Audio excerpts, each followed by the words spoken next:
ایک عجیب روایت نظر سے گزرتی ہے کتب احادیث میں، جو بخاری مسلم کی شرطوں پر بھی اترتی ہے، صحیح ابن حبان میں موجود ہے۔ ایک صحابی ہیں حضرت ابو دحداح رضی اللہ تعالیٰ عنہ۔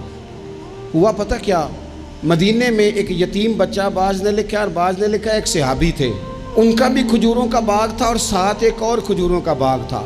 اب ان کا ارادہ بنا کہ میں اپنے باغ میں دیوار پیدا کر لوں، دیوار مار لوں۔ تو وہ جو ان کا پڑوسی تھا اس کے باغ کا کھجوروں کا ایک درخت ان کی دیوار کے اندر آتا تھا۔ اس کی خواہش یہ ہوئی کہ یہ بھی کبھی مجھے مل جائے تو میری دیوار ذرا سیدھی ہو جائے گی۔ اس شخص سے کہا یار یہ میرے ہاتھ بیچ دے، کہنے لگا میں نے نہیں بیچنی، ایک درخت میں نے نہیں۔ بعض بندے اڑ جاتے ہیں جی۔ وہ صحابی یا وہ یتیم بچہ حضور کی بارگاہ میں حاضر ہوئے، کہا یا رسول اللہ صلی اللہ علیہ وسلم میری دیوار ٹیڑھی ہو جائے گی اور پھر میں پیسوں سے خریدنا چاہتا ہوں، آپ میری سفارش کر دیں کہ یہ ایک درخت مجھے دے دیں تاکہ میں اپنی دیوار سیدھی کر لوں۔ اللہ کے محبوب صلی اللہ علیہ وسلم نے خود بلا کے اس شخص سے کہا کہ میاں یہ تم اس طرح کرو، یہ شخص کوئی قبضہ نہیں کرنا چاہ رہا، کوئی جبر نہیں کرنا چاہ رہا، اور ہم بھی جو تمہیں پوچھ رہے ہیں وہ بھی اس دائرے میں پوچھ رہے ہیں کہ اگر تم راضی ہو تو ہم یہ کام کریں گے۔ تم اس طرح کرو کہ تم اپنا ایک درخت اس کے ہاتھ بیچ دو تاکہ یہ اپنی دیوار سیدھی کر لے۔ اللہ اکبر۔ اس شخص نے کہا جی میں نے اس کو بھی کہہ دیا ہے اور آپ سے بھی عرض کرتا ہوں میں نے نہیں بیچنا اپنا یہ درخت۔ حضور نے بھی فرمایا، اب اسلام سختی کرتا نہیں۔ حضرت ابو دحداح نے جب یہ دیکھا کہ یہ حضور کو انکار کر رہا ہے اور حضور کی چاہت ہے ایک درخت کی، ابن حبان میں موجود ہے، دیگر کتب احادیث میں موجود ہے، حضرت ابو دحداح رضی اللہ تعالیٰ عنہ نے اس شخص کا بازو تھاما، سائیڈ پہ لے گئے، کہنے لگے اس کے ہاتھ نہیں بیچتا تو میرے ہاتھ بیچ دے، تمہیں پتہ ہے میرے پاس ایک باغ ہے پورا؟ کہا پتہ ہے۔ کہا تمہیں یہ بھی پتہ ہے میرے باغ میں 600 درخت ہے؟ تمہیں یہ بھی خبر ہے کہ اس باغ میں میں نے گھر بنایا ہوا ہے؟ تمہیں یہ بھی پتہ ہے کہ میں نے اس میں بہترین کنویں سجائے ہیں؟ سارے شہر میں میرے باغ کی شہرت ہے۔ اس نے کہا تم کتنے پیسے لوگے باغ کے؟ کہنے لگا کوئی پیسہ نہیں لینا، تم میرا باغ رکھ لو اور ایک درخت دے دو جو مدینے والے رسول نے مانگا ہے۔ وہ ایک درخت بس مجھے چاہیے، ایک درخت، جیم جان دا کچھ وسا نہیں ہوں، اے جان یار نو دے تے آزاد ہو جا، اس سے دل دہن فساد سارے، دل بر نو دے تے شاد ہو جا، بس وہ ایک جو میرے نبی کو پسند آ گیا ہے وہ تو دے دے، بس بات ختم ہو گئی۔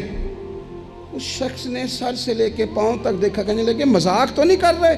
کہنے لگے ہم تو ویسے ہی نہیں کرتے اور یہ بات مدینے والے محبوب کی چاہت کی ہے۔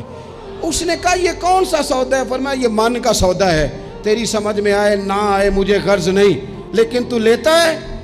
اس نے کہا بالکل ٹھیک ہے میں تیار ہوں، آپ وہ ایک درخت لے لیں اور یہ باغ مجھے دے دیں۔ حضرت ابو دحداح آئے، کہنے لگے سونیا آپ کی چاہت تھی نا، ہم نے نہ کبھی قطرے پہ غور کیا اور نہ دریا دیکھا، بس جہاں تیری جھلک دیکھی وہیں ڈوب گئے، اور سانو قید سجن دا گہنا ہے، او جنج رکھے اساں اونج رہنا ہے۔ یا رسول اللہ صلی اللہ علیہ وسلم آپ کو پسند آ گیا، میں نے خرید لیا۔ میرے محبوب نے نظر اٹھائی اور پھر کریم فرمانے لگے ابو دحداح میں دیکھ رہا ہوں تیرے لیے رب نے جنت میں بڑے درخت لٹکا دیے ہیں، تیرے لیے بڑی کھجوریں لٹک رہی ہیں، کمال ہو گیا۔ حضرت ابو دحداح رضی اللہ تعالیٰ عنہ باغ کے اندر رہائش تھی، گھر آئے اور آ کے اپنی بیوی سے کہنے لگے بلی مانس بچوں سمیت جلدی جلدی باہر آ جا، میں نے باغ بیچ دیا۔ بیوی حیرت سے کہنے لگی یہ باغ بیچ دیا جس میں گھر تھا، کاروبار تھا، یہ بیچا؟ کہنے لگے پہلے سن تو صحیح میں نے بیچا کس عوض ہے؟ کہا کس عوض بیچا ہے؟ کہا میں نے حضور کی رضا کے عوض بیچ دیا ہے، میں نے جنت خرید لی ہے حضور سے، میں نے باغ دے دیا ہے، میں نے جنت کے عوض خرید لیا۔ وہ خاتون بھی صحابیہ تھی، بچے لے کے جلدی سے باہر آئی اور میاں بیوی نے بچوں کی جیبوں میں جو کھجوریں تھی وہ بھی نکال کے باغ میں پھینک دی۔ بیوی کہنے لگی مبارک ہو، میں بڑی خوش ہوں، جو سودا تو نے آج کیا ہے یہ بڑا ہی نفع والا کیا ہے، یہ بڑا نفع والا سودا کیا ہے۔ یہ بڑا نفع والا سودا جو آج آپ سانو تے قید سجن کا کہنا ہے وہ جیب رکھے ہونجے رہنا ہے. حضور نے فرمایا میں دیکھ رہا ہوں اللہ نے ابو دحداح کے لیے جنت میں بڑے کھجوروں کے خوشے لٹکا دیے ہیں.